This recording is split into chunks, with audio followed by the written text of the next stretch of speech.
everyone. I'm Courtney Hederman with AARP Illinois. Welcome to the third and last session of our series, Medicare Matters. Medicare Matters has been a partnership where we are bringing you at home the latest, the greatest essential information you'll need from one of our most trusted area agencies on aging, which is AgeGuide of Northeastern Illinois. I'm so happy to introduce our special guest again, Val Guzman. Val is the benefit access specialist of AgeGuide, and he's been working on Medicare issues for many years. And obviously, he's been with us the last two sessions, and we're so happy to have him back. So good day, Val. Thanks for being back with us for this last one. Absolutely. Thank you for having me back. Yeah, so as we all might remember, we all thought it would be a great idea to bring this series of Medicare information to you. So Medicare obviously can get everyone a little bit confused and a bit nervous. So we're really here to make sure those fears go away and get everyone feeling as comfortable as possible. So when you're making decisions, whether it's now or in the future, you have all the information you'll need, or certainly where to find it when you do need it. So to our audience watching, please feel free to put any questions you have in the chat for myself or for Val.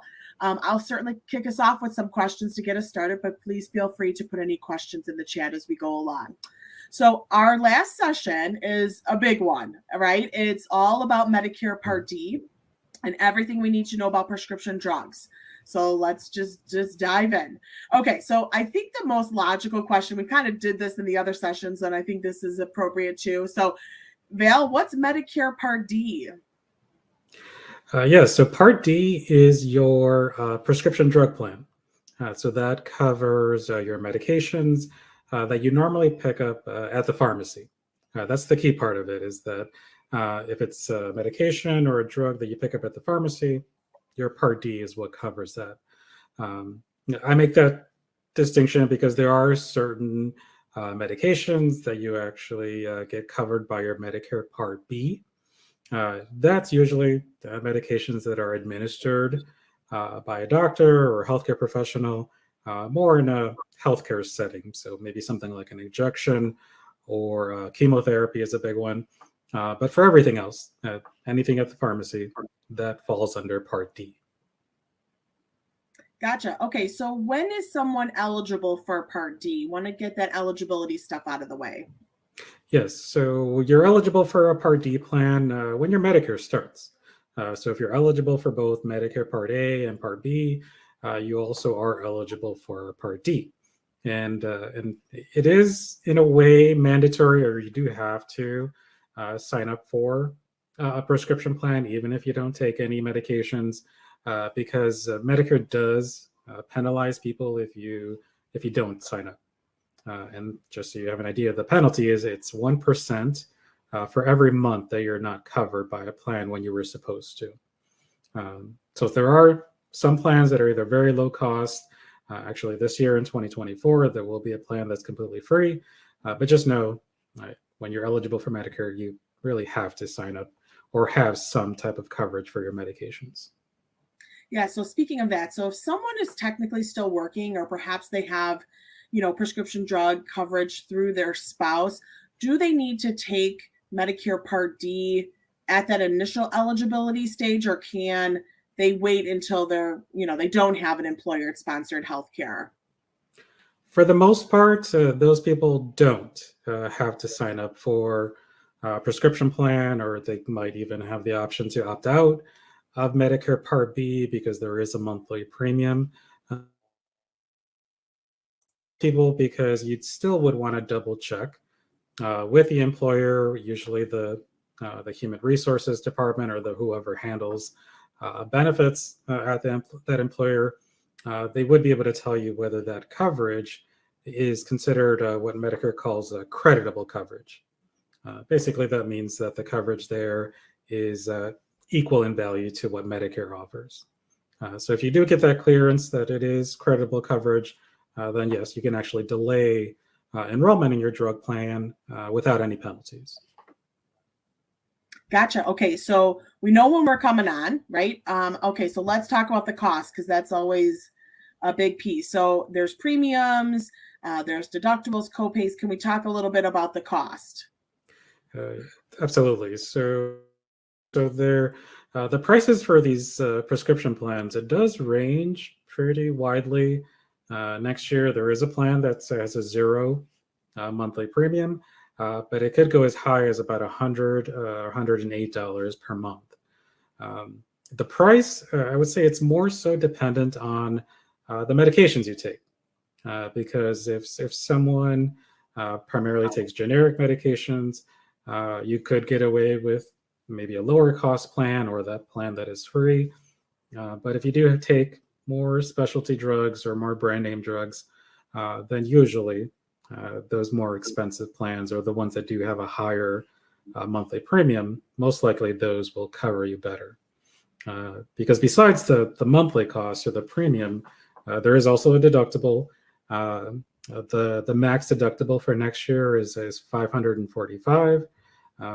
There are some plans that have a lower deductible, but again, I would say it's not recommended or necessarily in your interest to shop for a plan based on the deductible.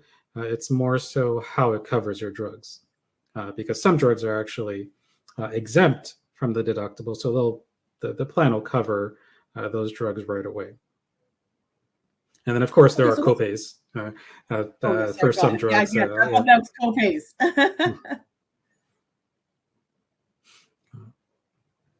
Oh, and as far as the copays too, there are different tiers of copays or how these plans cover the drugs. So some plans won't have any copays for certain drugs, and of course, some at the higher end will have a certain percentage where you will have to pay that out of pocket.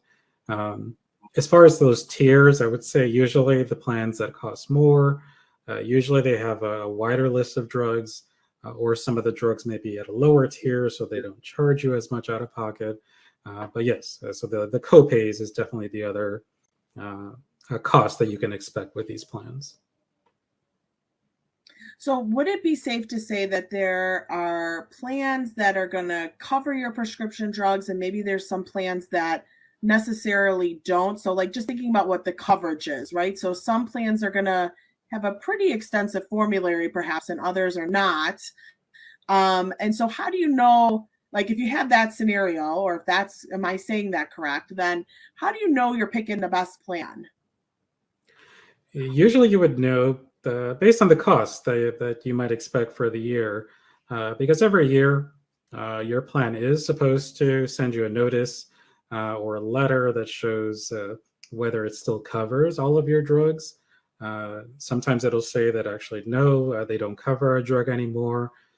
So in that case, you would definitely want to shop around or compare other options, because that does sometimes happen pretty often from year to year, where the drug list or the formulary changes. And it could be that if you don't make any changes, you would have to pay the full retail price for that medication. Right. So there are sometimes maybe perhaps someone comes on, they have a plan and they don't like it. Or it's not working anymore because that formulary has changed, like you just said. So what do people do for that? Like how do you find the best plan, especially if you have to make a change, and kind of when, talk about all about that open enrollment stuff. Yeah, so there's at least a couple things that you could do is you could call your insurance company, because they would be able to tell you if there are any changes to your plan, or at least tell you what else is, what other plans they offer. Maybe a slightly better option would be to go to the Medicare website, because there's a tool there. It's called the Plan Finder, where if you enter all of your medications, you enter your preferred pharmacy, and then it'll show you all of the plans that are available to you. So not just one insurance company, and it'll give you a really good estimate of how the plans cover your drugs, or how much you can expect to pay for next year.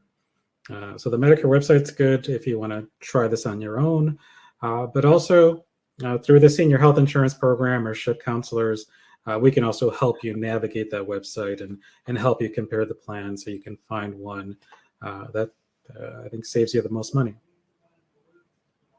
No, that's great advice. So I guess that I get this question a lot when I'm out and talking to people.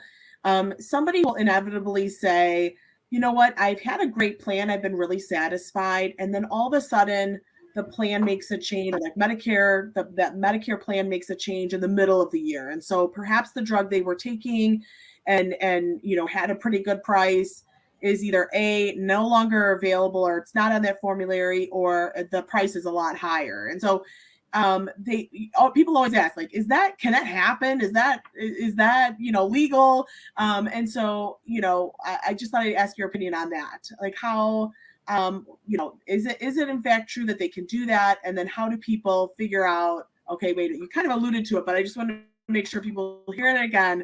Like, if you need to make a change in this way, then you have to wait, right? You have to wait until that open enrollment. So Right. So there are a couple things there. So your drug plan, they can't change the list of drugs that they cover, but they can change the price. I know it's a little tricky, but the insurance companies do have the right to change prices from month to month. And so that's where usually the one way that you can either keep an eye out for this or try to keep this from happening to you is usually the plans that are rated lower by Medicare. Usually, or a lot of times, those plans do have a history of changing prices from month to month. So that would be another good reason to go on the Medicare website and compare the plans. Because they have a star rating system and it's based on a few different factors that helps you compare maybe one plan is better than the other, or maybe your plan is now rated lower than maybe it used to be. So that way you can find a plan that is more consistent with the drug prices. That makes a lot of sense. That's great. Thank you for clearing that up. And so I guess, let's just talk about the price, because right, we're talking a lot about the costs. And so the price of drugs obviously are very expensive, right? We know that. And there are certain drugs now that are being negotiated, because not all Medicare prescription drug plans have negotiated rates. And so we know that there are some that are going to be negotiated, and so, but not all. And so can we talk a little bit about that side of the world? Because that's going to be, big stuff as that kind of comes into fruition, and more, hopefully, drugs are ultimately negotiated. This is something very new, right? It's part of the recently passed Inflation Reduction Act, where Medicare finally has the ability to negotiate directly with drug manufacturers the price of certain drugs. So they did start with 10 different drugs. Some of the most common are drugs like Eliquis or Xarelto is, I know, another big one. And then even certain insulin-based drugs that aren't included in that new $35 cap. So yes, so after some time, this is one of those things that, since it is so new and since it takes so long to implement this policy, these new prices, or these negotiated prices, won't take effect until 2026. But there are other protections in place that are coming, where starting in 2024, if people ever reach the catastrophic phase of their drug coverage, so usually, or at least next year, that means if you've had to spend more than $8,000 for your medications, you won't have any other copays after that point. And then in 2025, there will be a $2,000 limit to the cost of your medications. So we're gradually getting there, where there'll finally be much more consumer protections, and also caps on how much people have to pay for their medications. I love that. Yeah, absolutely. Awesome. It's long overdue. Yeah, 100%. And so, okay, so for those folks that maybe have still very expensive drugs they're taking, and they're not at a negotiated price, so it's pretty pretty expensive still, or they have a multitude of drugs they're taking. So you just put it all together and it's expensive. What advice would you give for those that just are looking to lower that pocket, lower the price so their pocketbook feels less of a pinch? There are a few ways. There is one in particular is a program through Social Security called Extra Help. It's also sometimes called the Low Income Subsidy, or LIS, where it is based on both income and assets. But if you do qualify, the cost of your medications will be capped. And actually, next year, that program was expanded a bit, where it used to have several tiers that would give a different discount. But actually, starting next year, anyone that qualifies gets the full benefit. So, for example, generic prescriptions will only cost you about $4, and brand name drugs will cost about $11. So again, that one is, you do have to qualify for it, and there are a couple ways that you can qualify. So I would say for more specifics about how to qualify, definitely reach out to a SHIP counselor, and we can help you find out whether you might qualify and help you apply. Another way is sometimes your doctor is able to give either a 1 month or a 2 month supply for free of that particular medication. So it doesn't hurt to check in with your doctor. You might be able to get at least a couple months free. But also checking with pharmacies, as sometimes the pharmacies have discount programs. I know in this area, GoodRx is one of the biggest ones. And Medicare actually encourages the use of these discount programs, because sometimes you'll get an even lower price compared to using your drug plan. And then also, I guess one more that would be helpful is there are local senior services offices or providers that can provide financial assistance or a one-time financial assistance for medications. So definitely reach out to your local senior services offices. There's usually one based in each county, and that would be another way to get help with the cost of medications. That's great. That's really great tips. Do you think that, I know some people maybe try to also save, like they could go to one pharmacy and it's one price, and they go to another and it's another price. So it's kind of like even shopping pharmacies, and then maybe even importation. So maybe you can speak a little bit to importing drugs from another country too. That's a very good point. I forgot about that. So it actually is, I would say, really good practice to shop around at different pharmacies, especially when you're comparing your drug plan every year. Because sometimes there will be just one pharmacy that has a much better price for one particular drug, and you don't have to stick with just one pharmacy. You can go to different pharmacies, even if it's just for one or a few different drugs. And I would say that's another good reason to go to the Medicare website, because since you'll have the ability to enter a few different pharmacies, it'll show you how much that drug or all of your drugs cost at those different pharmacies. So yes, definitely shop around if you, especially if there are a few pharmacies that are close by to one another, so that way you can try to get the lowest cost possible. Great. Yep. Great tips.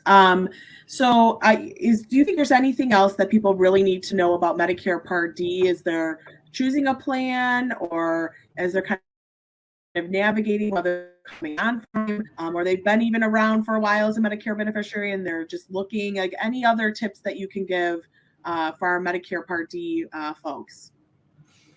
Maybe the biggest thing is that since we are in the open enrollment period, that even if you're happy with your plan or you haven't had any issues, it's still good to compare your options every year.